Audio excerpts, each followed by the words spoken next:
My name is Kayla Turner. I am 32 years old, and last night my parents broke up with me over a group text. It popped up while I was answering work emails. The message was from my mother's number, but it had both my parents in it. It said, "We have talked it over. We need space.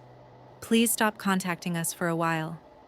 A moment later, I watched my uncle tap the like reaction on their message, as if they had just posted a joke instead of cutting their daughter out of their lives.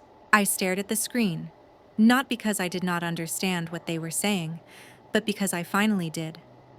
Then I typed back, "Of course. I will cancel my direct deposits first thing."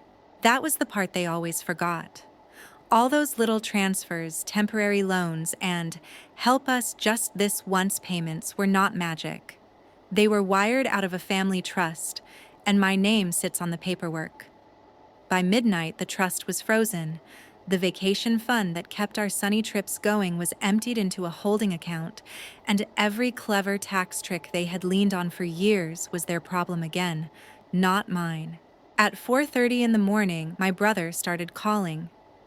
By the time my alarm went off, he had called 24 times and left a handful of voicemails. I answered none of them. I sent one single message instead, and that message is the reason my family is finally about to meet the fallout they have been sprinting away from for years. If you like real family drama and watching entitled people finally face consequences, stick around to the end and remember to like, subscribe, and hit the bell for more stories. I did not start out as the kind of person who freezes family money at midnight. For most of my life, my role was simple.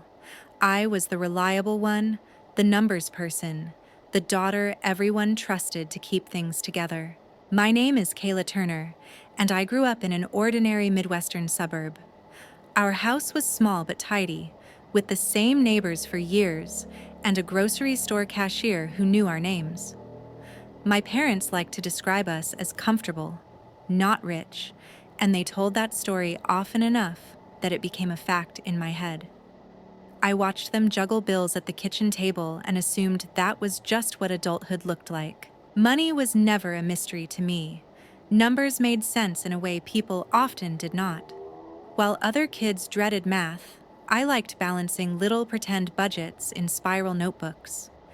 No one else found that entertaining, but my grandmother did. She would sit with me at her dining room table, sliding old bank statements across the wood surface and asking what I noticed. She was the one who actually had something to protect. Long before I was born, she had worked 2 jobs and invested carefully until she owned several modest properties and a decent portfolio. She did not brag about any of it. She just kept track. When I was in high school, she started talking in a quiet, practical way about what would happen when she was gone. She did not sound sentimental. She sounded like she was planning a project. I heard the phrase family trust for the first time in her living room. She explained that it was a structure meant to keep what she had built from being chopped into pieces or drained by bad decisions. At the time, it felt abstract, like estate planning belonged to another world. Still, she laid out how certain assets, including a vacation condo in Miami Beach, would be held and managed, and how different family members would have specific rights and responsibilities. It never occurred to me that I would be at the center of that system. I was just the granddaughter who liked spreadsheets. Yet every time I visited, she would ask about my classes, about whether I still wanted to study accounting, about how I felt when something did not add up. She listened closely to the way I described fairness. Looking back, I can see that she was not making small talk. She was evaluating me. By the time I left for college in Chicago, the trust already existed. I knew that on paper, certain properties and accounts no longer belonged directly to my parents or my grandmother, but to this legal framework with a formal name.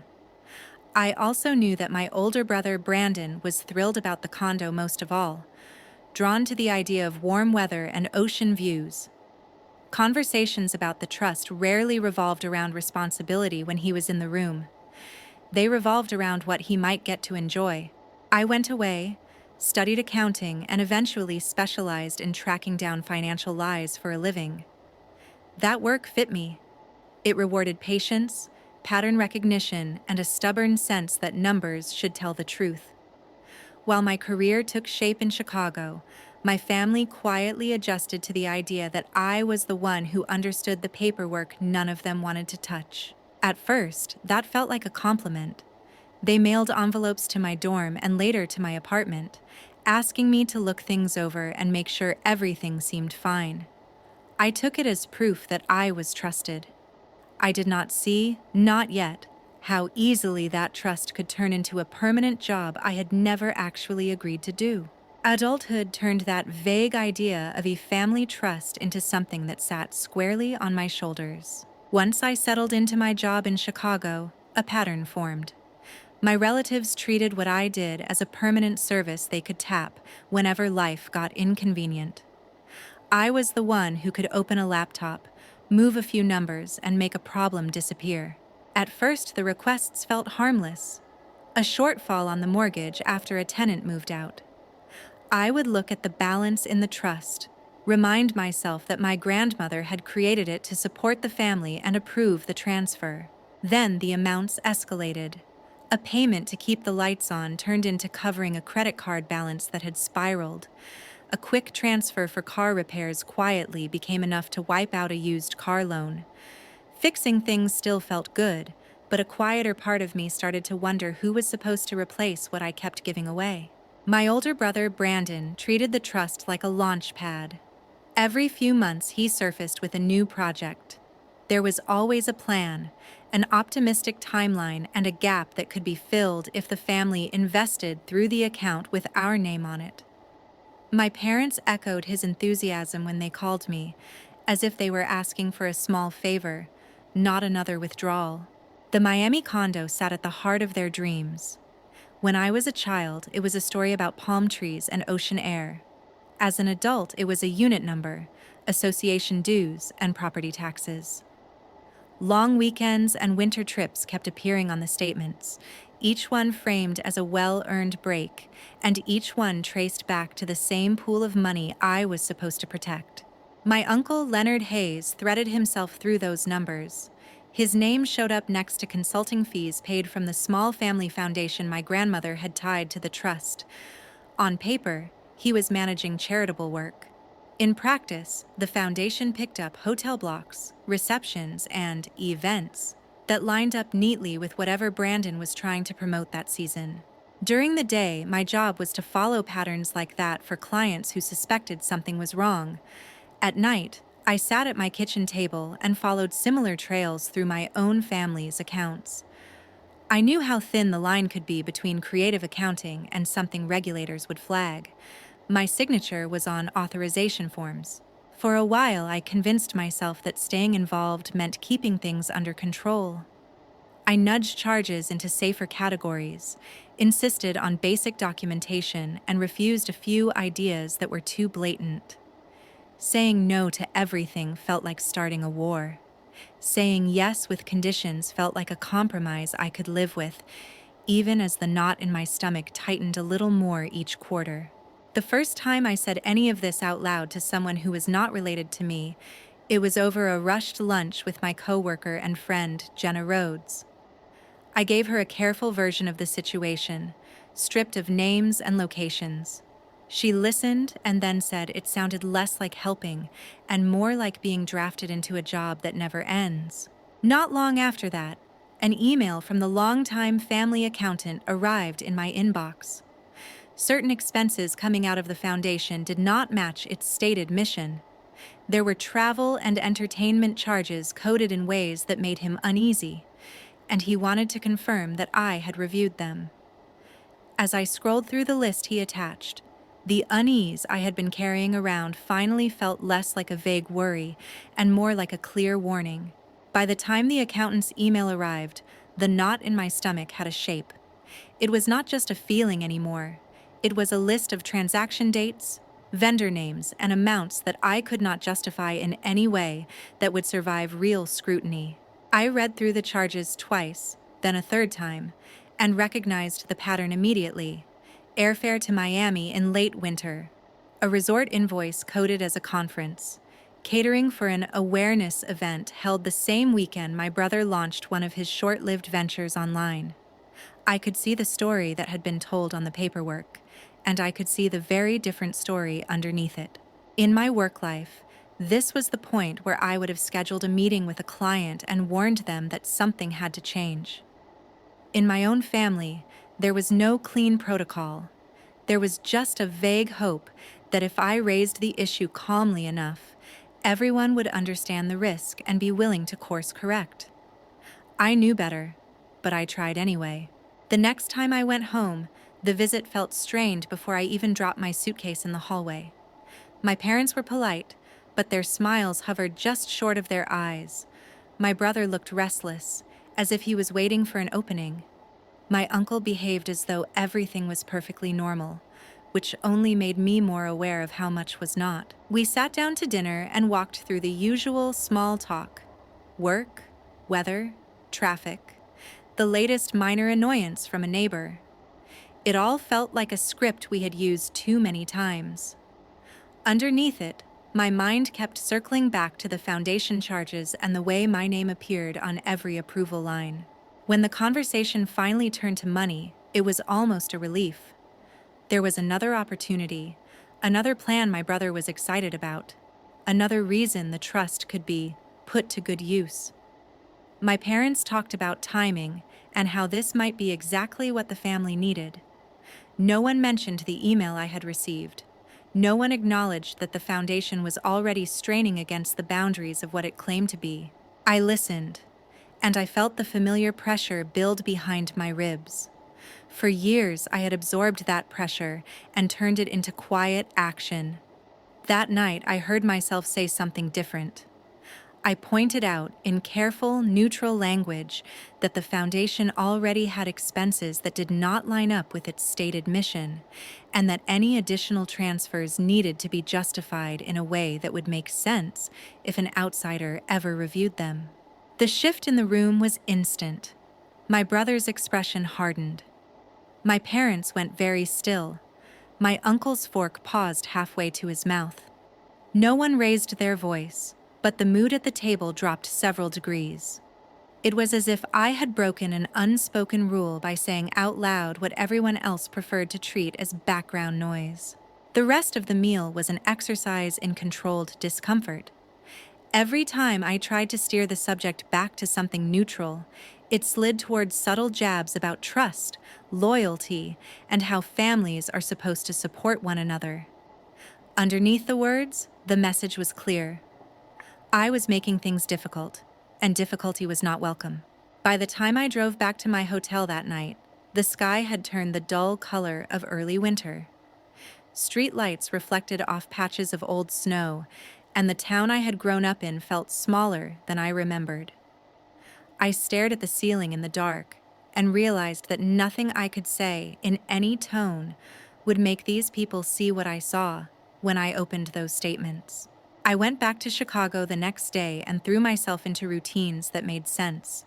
Deadlines did not care about anyone's feelings. Audit trails did not argue that they were above the rules. There was comfort in that. Still, the distance between my life in the city and my role in my family kept widening in my head. The group text landed a little over a week later. I was on my couch, half watching a crime show with the sound low, when my phone buzzed. The preview banner showed my mother's number and the first few words, enough to tell me this was not about a holiday plan or a grocery question. I opened it and read the whole thing once through without blinking. They had talked it over. They needed space. They wanted me to stop contacting them for a while. There was no mention of the trust, the foundation, or the email from the accountant. It was framed as an emotional decision, wrapped in vague language about needing time and distance. As I watched the 3 dots appear and vanish and then reappear, another reaction popped up in the thread. My uncle had tapped the like icon on the message. I sat very still and let the scene sink in. It was not a blowout fight or a dramatic phone call. It was a tidy dismissal, delivered through a glowing screen, co-signed with a digital thumb. In a way, it was the clearest statement they had ever given me about how they saw my place in the family. The answer I sent back came from a part of me that was tired of explaining. If they wanted space, I could give them more than a little. The hours after I hit send stayed oddly calm. City noise slipped in through the windows while my phone lit up again and again on the table. Calls piled up from the same few names, messages flashed across the screen, and for the first time in years I did not rush to clear them or start fixing whatever had gone wrong. When dawn pushed a line of light around the edges of the blinds, I laced my shoes and stepped outside. The air cut at my lungs as I started to run along mostly empty sidewalks. With each block, the last few years sorted themselves into a single pattern in my head. The same accounts, the same requests, the same expectation that I would smooth things over before anyone else had to feel the impact. By the time I climbed the stairs back to my place, my legs were shaking and my thoughts were sharper. If I kept treating this as ordinary family tension, I was the one who would stand in front of any auditor or investigator with my name on the forms. I could not claim I did not understand the patterns. I had helped create them. At the office later that morning, I sat across from my friend and co-worker, Jenna, with a cooling cup of coffee between us. I told her, in the simplest version I could manage, that my relatives had cut contact on the same night I stopped letting money move their way. She called it what it was, an unpaid role I had never agreed to, one that gave them easy access to cash and left me with the risk. Hearing it put that way stripped away the last of the soft language I had been using. For years I had called what I did support duty, being the responsible one. Underneath those words sat a simple fact. They expected me to carry the weight and shield them from consequences. Once the shield came down, they treated me as disposable. That evening, I did not log in to any online accounts. Instead, I pulled the old trust binder from my shelf and set it on the kitchen table. The cover was worn, the pages thick with legal language my grandmother had insisted on. I had skimmed those sections before. This time I read slowly, with the email from the accountant and the buzzing phone still fresh in my mind. Near the back was the letter my grandmother had written in her own words. She described why she chose this structure at all. She wanted what she left behind to help without turning her family into people who only knew how to ask. She wrote about trustees having a duty to protect the trust itself, even if that meant pushing back against relatives who did not like hearing no. A few pages later, I found the clause tied to that idea. It outlined what a trustee could do if they believed assets were being handled irresponsibly. Pause distributions, demand reviews, ask a court to change or unwind parts of the arrangement. Underneath the dense paragraphs was an acceptance page with my name and signature. I had signed it years earlier without understanding it was more than a formality. Looking at that ink now, it felt like a promise made to someone who was no longer here to enforce it.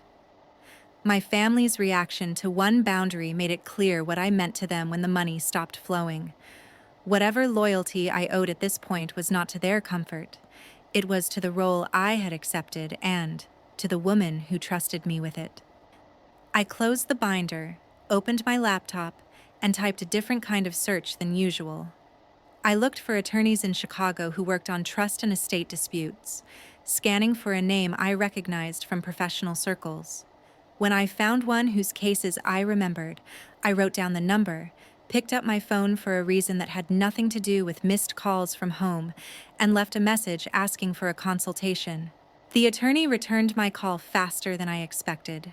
The next afternoon, I sat in a quiet conference room across from someone who knew nothing about my relatives and everything about what happens when a trust drifts away from its own rules. I went through the basics. My grandmother had set up a family trust and a small foundation. The trust held several assets, including a condo in Miami Beach. Over time, money had gone out for more than simple support, and the foundation had paid for trips and events that did not look much like charity. I was listed as a co-trustee. The accountant who handled the books had started to worry about how those numbers would look from the outside. The attorney introduced herself as Sabrina Cole.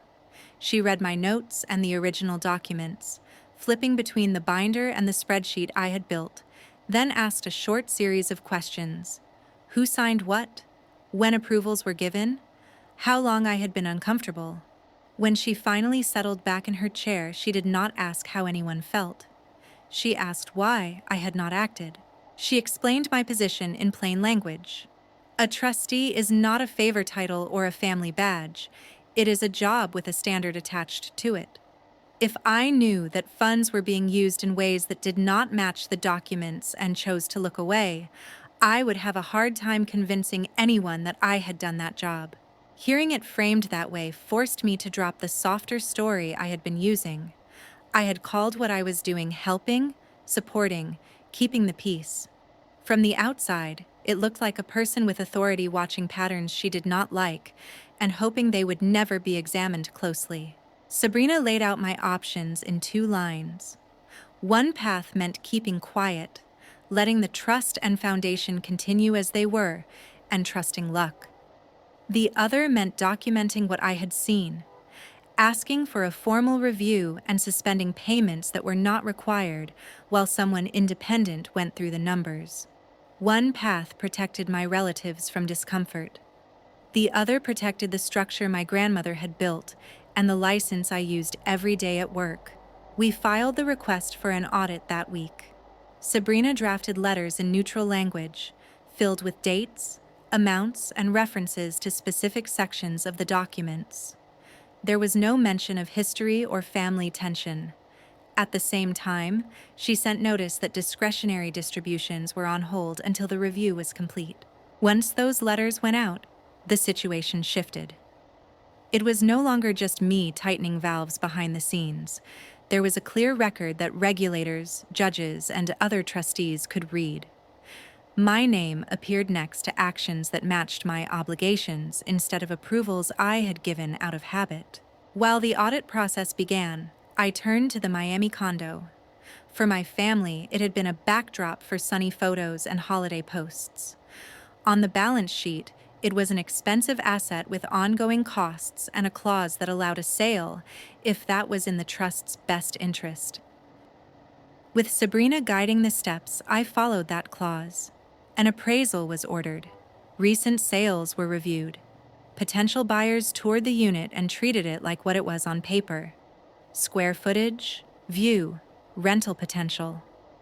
We compared offers against what the trust would need to cover taxes, fees, and the legal work that would come with unwinding years of careless decisions. When an offer met those marks, I accepted it.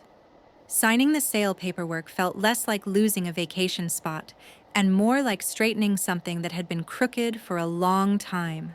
The proceeds went first to obligations that had been delayed, then to legal costs. What remained was placed into a new fund with a narrow mission: basic financial education and modest grants for people starting from almost nothing. Reading the draft language for that fund, I heard my grandmother's priorities more clearly than I had in years. The wording was simple. The purpose was specific.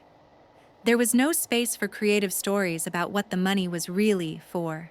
Not long after, notices about the audit, the suspended payments, and the condo sale reached the rest of the family. I did not need to see their reactions to understand what those envelopes meant. For the first time, my decisions with the trust matched both the law on paper and the standard I claimed to live by when I signed my own name. The first signs that everything was taking effect did not arrive with my name on a court file. They showed up sideways. A coworker mentioned that my brother now listed a regular job instead of a vague title. A neighbor from my hometown forwarded a community email with my parents' house up for sale. Someone at a professional event remarked that my uncle seemed to be keeping his head down. From a distance, those fragments fit together. The stream of easy money had stopped.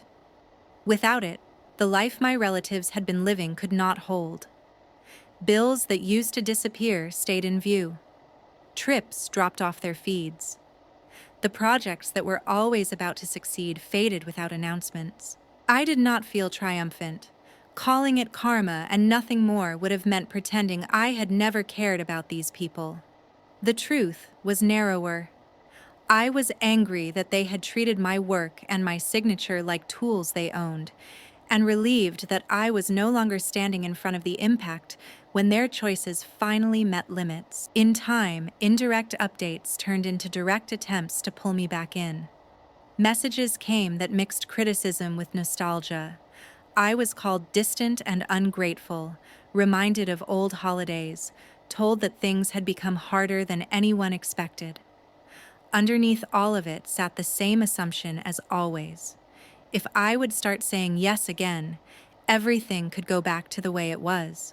I did not return. When anything needed a formal answer, Sabrina prepared it in the same calm tone she used with regulators. My part was to hold the line and let a system outside the family do what it was designed to do. After years of reacting to every crisis, that stillness felt strange, but it was the first time my actions matched the standard I applied in my work. As the months moved on, other things filled the space that constant emergencies had occupied. The new fund launched with a modest balance and a clear purpose. I sat in small rooms at community centers with people who had never been told they could ask basic questions about money. I watched faces shift when someone realized confusion was not a personal flaw, just a gap that could be closed. Whenever I talked about setting limits on what you give, I heard my own story underneath. I never used names. I did not have to. More than once, someone described being the dependable one in a group that knew exactly how to lean on them. The details changed. The pattern did not. One person holding the safety net while everyone else jumped. At home, my phone stayed mostly quiet. Some numbers were still blocked. Others stopped trying. There was a steady relief in knowing that the emergencies I used to be summoned for were now handled without me, or left where they belonged. The part of me that had been waiting for a real apology finally accepted it was not coming. I am not going to pretend I have no regrets. I remember approving transfers I did not agree with because I was tired of arguing. Those decisions are mine to live with, just as my relatives must live with theirs. What I control now is what I accept from here on out. I no longer confuse endless sacrifice with love. I no longer treat keeping quiet about a problem as loyalty. I have learned that boundaries are not punishments. They are instructions about how you are willing to be treated and what you refuse to carry. If there is any value in my story for someone else, it is this. You are allowed to stop cleaning up other people's messes, even when they share your last name. You are allowed to say no to forms you do not believe in and to money moves you cannot justify. You are allowed to step away from roles you never truly chose. My parents once told me they needed space and wanted me to stop contacting them. I believed them. I gave them the distance they asked for and added one more decision of my own. I built a life where their choices are no longer the center of mine.